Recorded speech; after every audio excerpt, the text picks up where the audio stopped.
Vamos hoje falar de uma outra totinegra, que é a totinegra do mato, cujo som acabamos de ouvir. E vamos conversar com o José Sousa. Bem-vindo. Olá, Gonçalo, tudo bem? Esta é a conversa número 140. É verdade, 140, já viste? Isto continua a somar, mas ainda há muitas em fila de espera.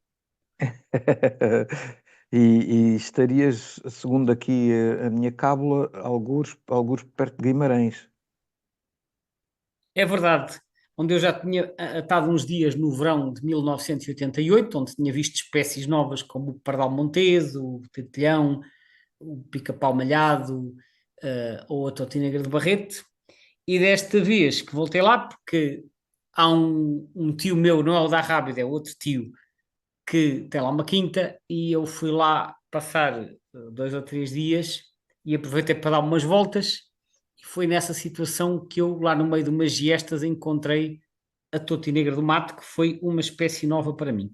Estamos no dia 14 de janeiro de 1989.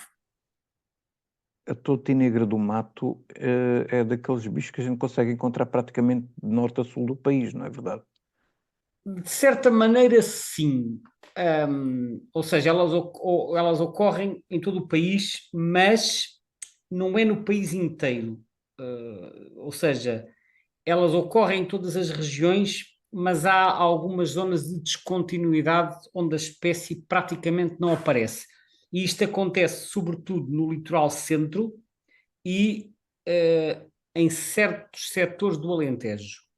Portanto, há zonas em que elas são comuns, particularmente em zonas de mato denso e em zonas serranas. Eu acho que a distribuição, a julgar pelo que está no Atlas, é mais contínua a norte do Tejo e é mais descontínua no Alentejo, em certas zonas do Ribatejo e também da beira litoral, mas depois volta a ser mais contínua no Algarve. Portanto, não é uma espécie que a gente possa só dizer que é do norte ou do sul.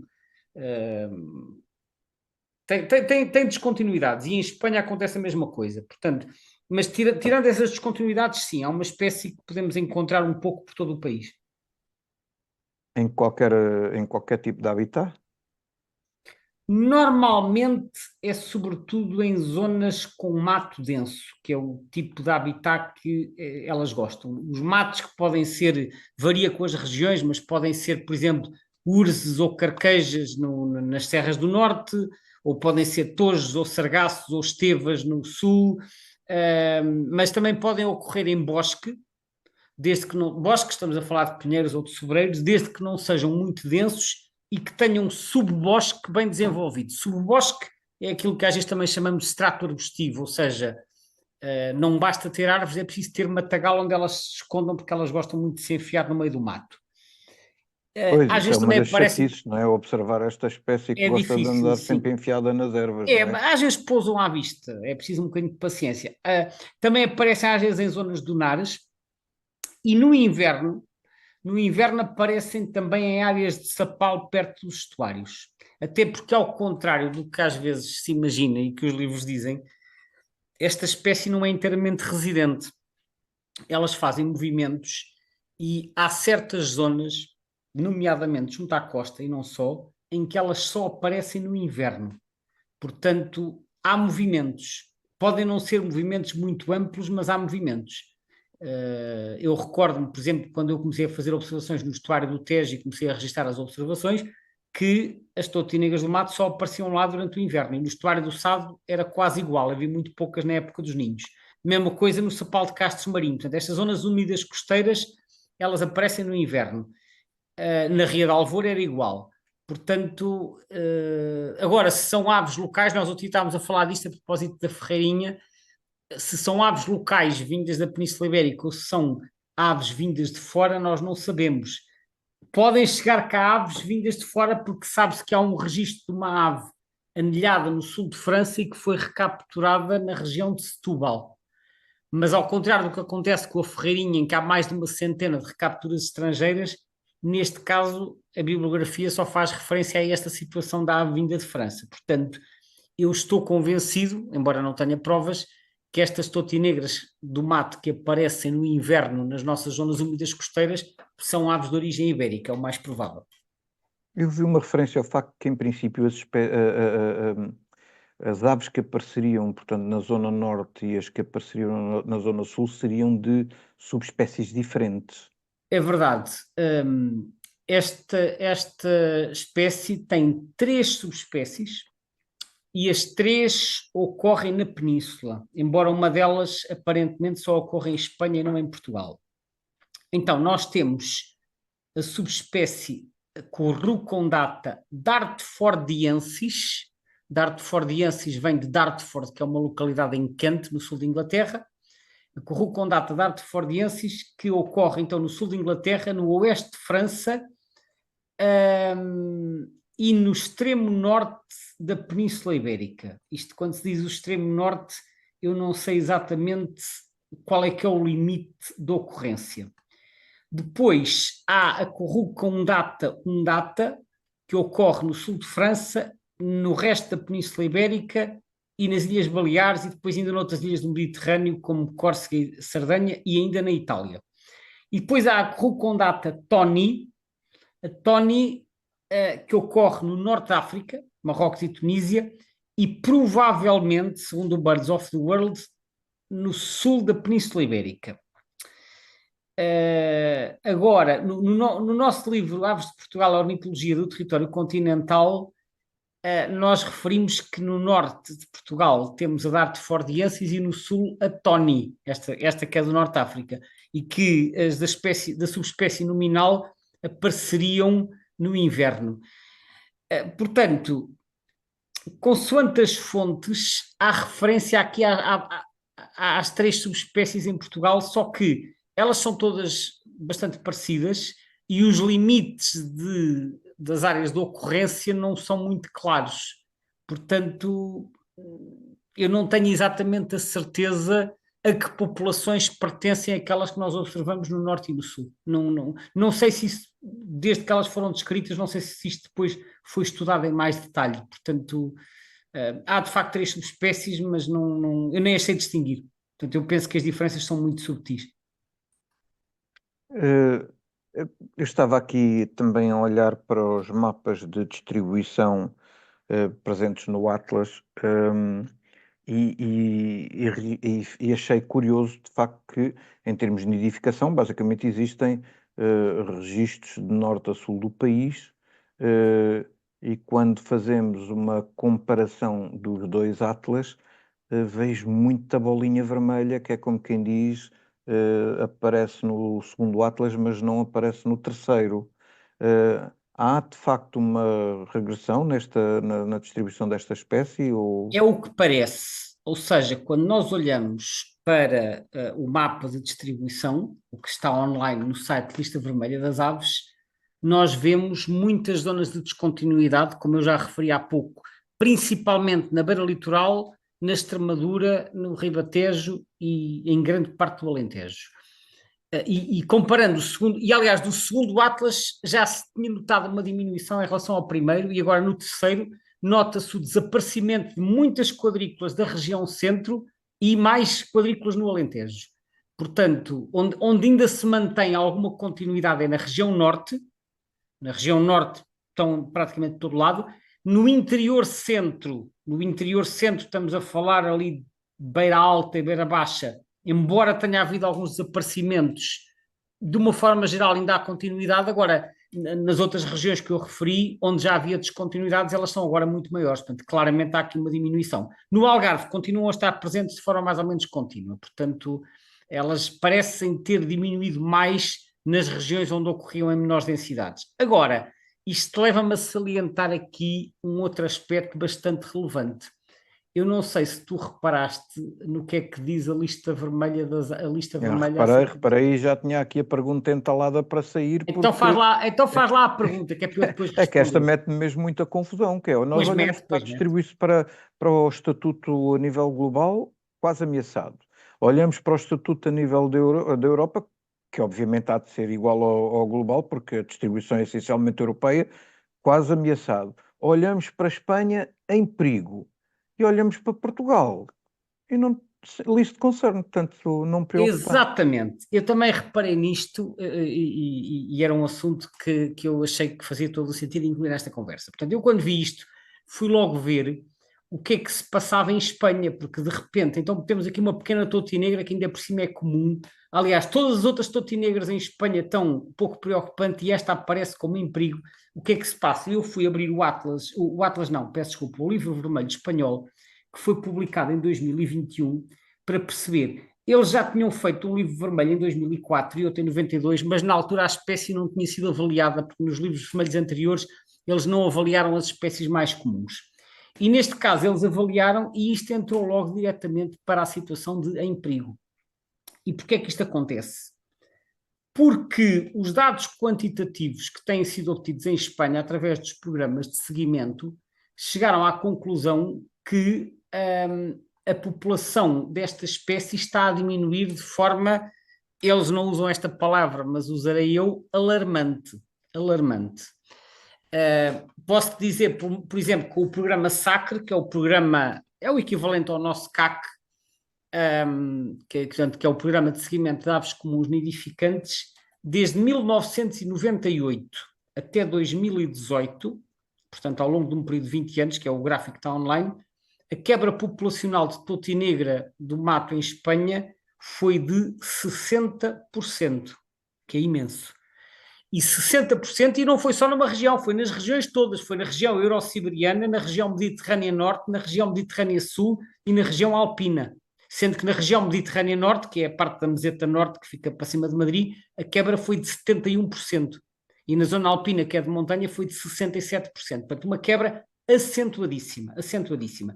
E quando olhamos para a distribuição e nós comparamos o mapa do segundo com o terceiro Atlas, também se vê o desaparecimento de muitas áreas, nomeadamente no País Basco, na região de Madrid e noutras regiões dispersas, embora elas tenham aparecido em algumas quadrículas novas, mas desapareceram em mais do que apareceram. E então, eles no livro vermelho, eles explicam que, com base nos dados e nas estimativas disponíveis, eles consideram que o declínio foi tão acentuado que cumpre, portanto, face ao lapso temporal, que são 20 anos, o declínio foi tão acentuado que justifica a inclusão na categoria em perigo. Na Europa, o que é que acontece? A nível europeu, também se verificou uma quebra populacional, porque a própria BirdLife também tem publicações que dizem que está a diminuir, quer a nível mundial, quer a nível europeu, embora, como referiste, é quase coincidente. E por causa disso, ela a nível europeu foi colocada na categoria quase ameaçada. Portanto, aparentemente na Europa o declínio populacional não será tão acentuado, mas de qualquer forma foi o suficiente para eles colocarem então na categoria quase ameaçada. Em Portugal, o que é que acontece em Portugal? Em Portugal, como eu já referi também em conversas anteriores, quase não temos dados. É triste, mas é a realidade. Nós, para começar, não são feitos censos de passariformes, praticamente para espécie nenhuma. E, portanto, dados quantitativos há muito poucos. Nós temos um programa de seguimento, que é o CAC, que é coordenado pela CPEA, mas o CAC tem uma amostra relativamente pequena de quadrículas, são cerca de 30 quadrículas. Em Espanha são mais de 1000, só para termos uma noção. Em Espanha são portanto, uma proporção bastante grande das quadrículas. Em Portugal a amostra é muito pequena e ainda por cima a amostra está muito concentrada perto de grandes zonas urbanas. Por exemplo, uma grande parte das quadrículas são na zona de Lisboa. Há pouquíssimas quadrículas na região norte e no Algarve, que são as zonas onde a espécie é mais frequente, de modo que a amostra para esta espécie é diminuta. E, portanto, eu, embora não tenha acesso aos dados do CAC, eu estou em crer, daquilo que conheço do programa, que os dados são muito insuficientes para caracterizar a população desta espécie. E, portanto, eu deduzo, e isto é uma dedução minha, que quem fez a lista vermelha, na ausência de dados quantitativos, e por ser uma espécie razoavelmente comum, terá concluído que está tudo bem e, portanto, que isto podia continuar na categoria pouco preocupante. Não sei se foi isto que se passou, atenção, eu estou a colocar esta hipótese. De qualquer forma, a julgar pelo que se passa a nível europeu, a julgar pelo que se passa em Espanha e olhando para o mapa do Atlas em que a espécie desapareceu de imensas quadrículas, eu penso que mesmo sem dados quantitativos muito precisos, provavelmente faria sentido incluir esta espécie em Portugal, pelo menos na categoria quase ameaçada.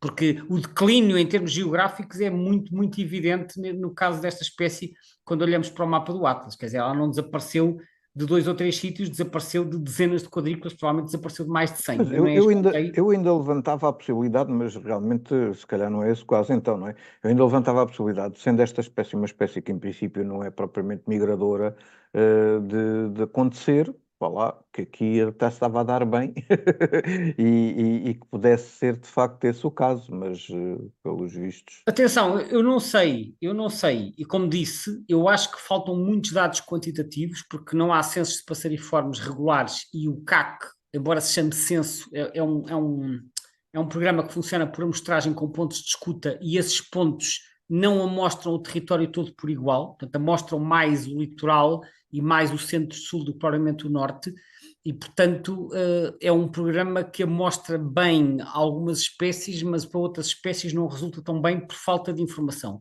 Portanto, eu temo que a atribuição da categoria pouco preocupante não reflita adequadamente o estatuto desta espécie, que provavelmente está a diminuir mais do que se imagina.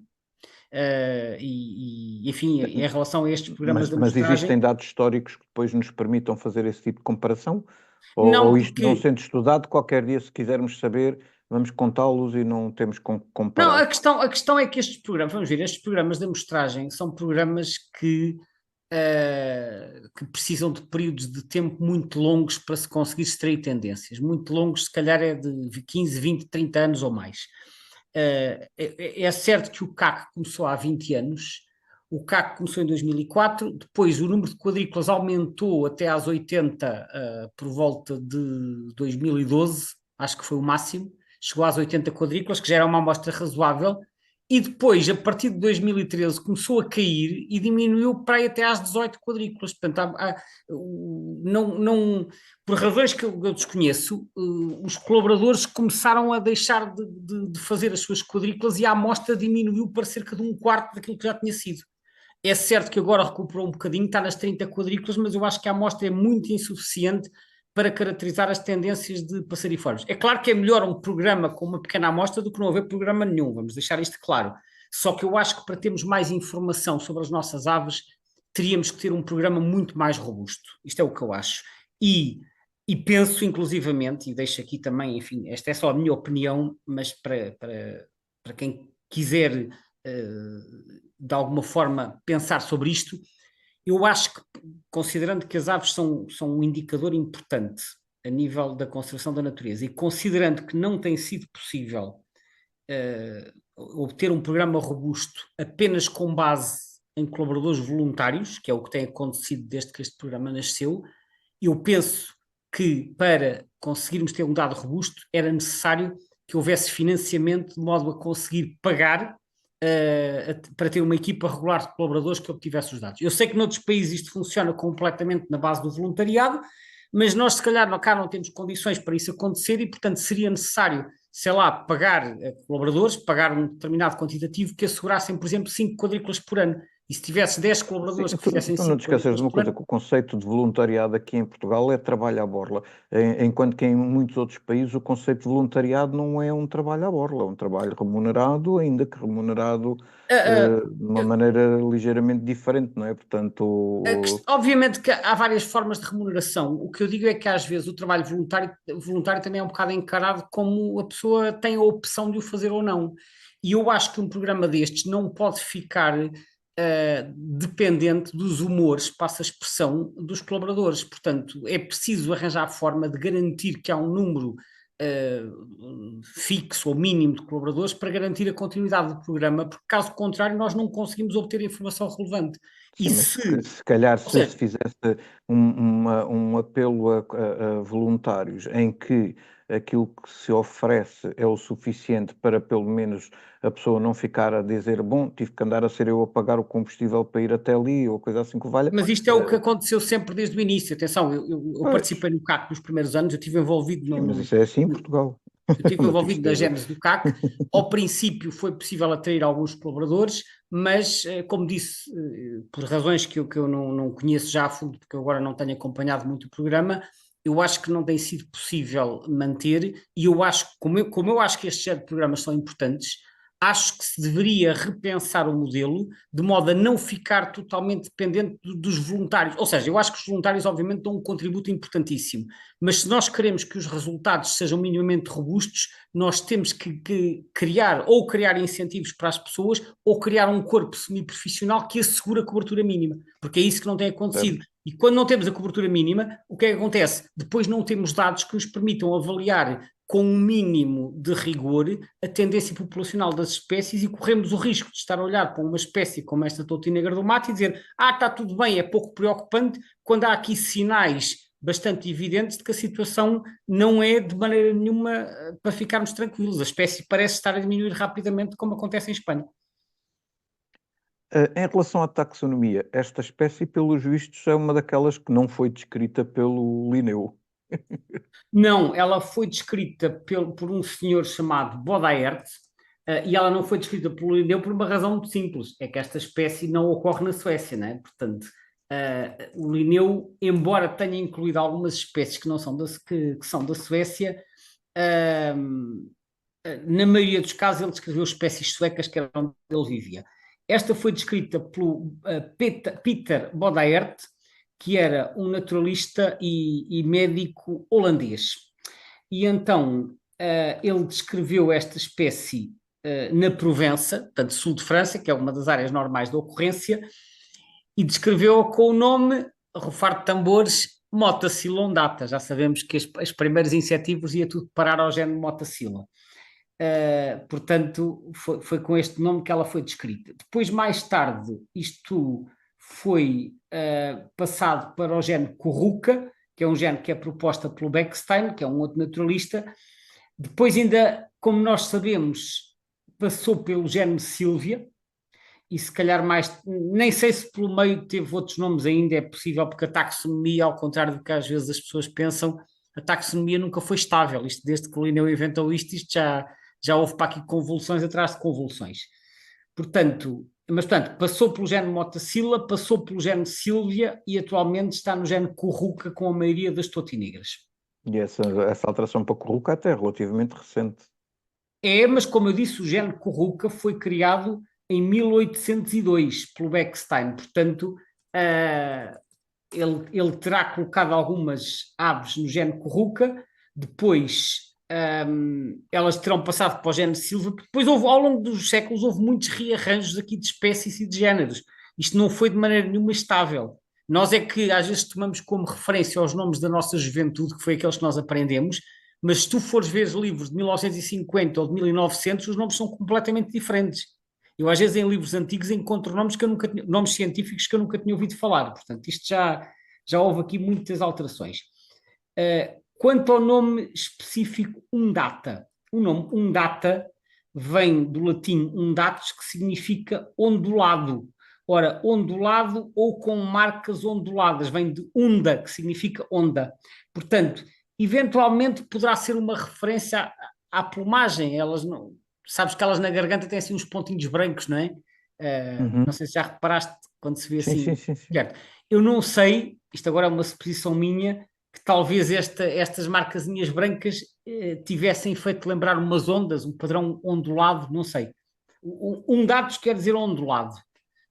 Ou então, se eu quiser especular um bocadinho, também como elas às vezes têm assim um voo um bocadinho ondulado, poderia ser uma referência à forma de voar, não sei. Sabes que nestes nomes mais antigos, os nomes científicos muitas vezes não eram explicados, simplesmente propunha-se um nome e, como se costuma dizer, está a andar de moto. Pois.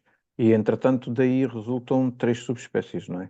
3 subespécies, sendo que a undata ou a tal que inicialmente era Motacilla undata, foi descrita na Provença e como foi a primeira a ser descrita, acabou por ficar essa depois a subespécie nominal, porque depois, 4 anos mais tarde, o Latham descreve a de Inglaterra, em Kent, lá na zona de Dartford, e chama-lhe Sylvia dartfordiensis, portanto até pensou que era uma espécie diferente, Sylvia dartfordiensis, e depois a Tony, que é a tal do Norte de África, essa é descrita já só no século XIX, não, peço desculpa, no século XX, em 1909, pelo Hartert, e é Silvia undata toni. Portanto, elas foram descritas em diferentes géneros, e umas como espécies, outras como subespécies, e depois mais tarde isto é tudo reclassificado. Portanto, estás a ver que a taxonomia já deu muitas voltas, Certo, não é de certo, maneira certo, nenhuma uma certo. ciência estável. Mas o certo é que o nome da espécie em inglês ainda mantém o Dartford, não é? Em inglês, sim, porque foi como eles a designaram inicialmente. Nós chamamos que há um nome que tem mais a ver com o habitat, que é touta-negra do mato, ou às vezes, como se refere, carriça do mato, também já ouvi, ou flosa do mato, tem várias designações que são sempre alternativas para estas coisas. Portanto, aliás, o Rei Júnior, deixa-me só ver que nome é que o Rei Júnior dava a isto, só para confirmar.